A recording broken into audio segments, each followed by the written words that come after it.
আপনার ভালো দেখতে পারেন না, এরকম বহু লোক আছে না? এই হিংসা করলে অনেক সময় বদনজর লাগে, বদনজর। আপনার ভালো কিছু হতে আরেকজনের জ্বালা পোড়া শুরু হয়েছে, এর কারণে অনেক সময় মানুষ ক্ষতিগ্রস্ত হয়। বহুবার এই সূরা পড়ে তৎক্ষণাৎ একেবারে পড়ার সাথে সাথে আমি কার্যকরিতা আমার চোখে বহুবার দেখেছি। আলহামদুলিল্লাহ।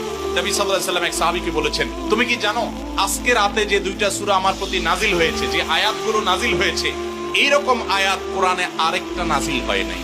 আমার বাচ্চার কোনো অসুবিধা হলে মাঝে মধ্যে আমার মিসেস বলতেন যে একটু দোয়া পড়ে ফু দাও তো। আমি আমার মিসেসকে সাথে সাথে বলি, কেন, তুমি দিলে কি সমস্যা? অনেক সময় বাচ্চাকে নিয়ে আসেন, হুজুর একটু তাকে দোয়া পড়ে ফু দিয়ে দেন, একটু পানি পড়ে দেন। আমরা কি দোয়া পড়ি আজকে সেটা আমি আপনাদের সামনে ফ্ল্যাশ করে দিলাম, জানিয়ে দিলাম। আপনার যদি কোনো বিপদ হয়, আজকে অনেক ভাই প্রশ্নে লিখেছেন, অনেক সময় মানুষ বলে, ভাই আমার বাচ্চাটার এই সমস্যা, আমার ওই ওয়াইফের এই সমস্যা, আমার স্বামীর এই সমস্যা, আমার এই সমস্যা, আমরা আল্লাহর কাছে আশ্রয় চাইতে জানি না। আজকে শিখে যান, এই দুইটা সূরা নাজিল হওয়ার যে প্রেক্ষাপট, সেই ঘটনা শুনলে আমাদের ঈমান আরো বেড়ে যাবে ইনশাআল্লাহ। নবী সাল্লাল্লাহু আলাইহি ওয়াসাল্লাম একবার অসুস্থ হয়ে পড়েছেন এবং অসুস্থতাটা এত মারাত্মক ছিল যে আমাদের আয়েশা রাদিয়াল্লাহু তাআলা বলেছেন, অনেক কাজ তিনি করেন নাই, অথচ তিনি বলতেন তিনি করেছেন, মানে তার মনে হতো তিনি করেছেন।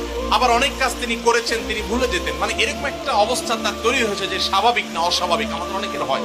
তখন নবী সাল্লাল্লাহু আলাইহি ওয়াসাল্লাম বিভিন্ন তখনকার যে চিকিৎসক ছিল তাদের সহযোগিতা নিয়েছেন, বিভিন্ন ট্রিটমেন্ট করেছেন, কিন্তু কোনোভাবে কোনো কাজ হচ্ছিল না।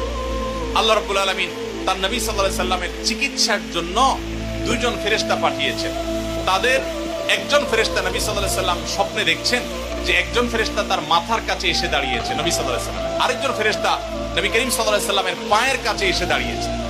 মাথার কাছে যে ফেরেশতা দাঁড়িয়েছে, ওই ফেরেশতা পায়ের কাছে থাকা ফেরেশতাকে জিজ্ঞাসা করছিলেন যে এই লোকটার কি হয়েছে, অর্থাৎ নবী সাল্লাল্লাহু আলাইহি ওয়াসাল্লামের কি হয়েছে। তখন পায়ের কাছে থাকা ফেরেশতা, খুব মনোযোগ সহকারে শুনেন, পায়ের কাছে যে ফেরেশতা দাঁড়ায় ছিলেন উনি বলতেছেন, ওনাকে, অর্থাৎ আমাদের নবী সাল্লাল্লাহু আলাইহি ওয়াসাল্লামের কথা বলতেন, ওনাকে জাদু করেছে। পায়ের কাছে থাকা ফেরেশতা এটা বলার পর মাথার কাছে থাকা ফেরেশতা আবার জিজ্ঞাসা করলেন, কে জাদু করেছে? পায়ের কাছে থাকা ফেরেশতা তার নামও বলেছে, লবিদ ইবনে আসাম নামে এক ইহুদি, উপর দিয়া মুনাফিক মুসলমান সাজছে, আসলে সে ইহুদি, সে জাদু করছে নবী সাল্লাল্লাহু আলাইহি ওয়াসাল্লাম। এটা বলার পর আবার মাথার কাছে ফেরেশতা জিজ্ঞাসা করলেন, জাদুটা কোথায় আছে, কিভাবে করেছে? তখন বলা হলো যে চুলে জাদু করেছে, জাদুর মন্ত্র পড়ে চুলে গিরা দিয়েছে, গিরা দিয়ে জাদু করেছে।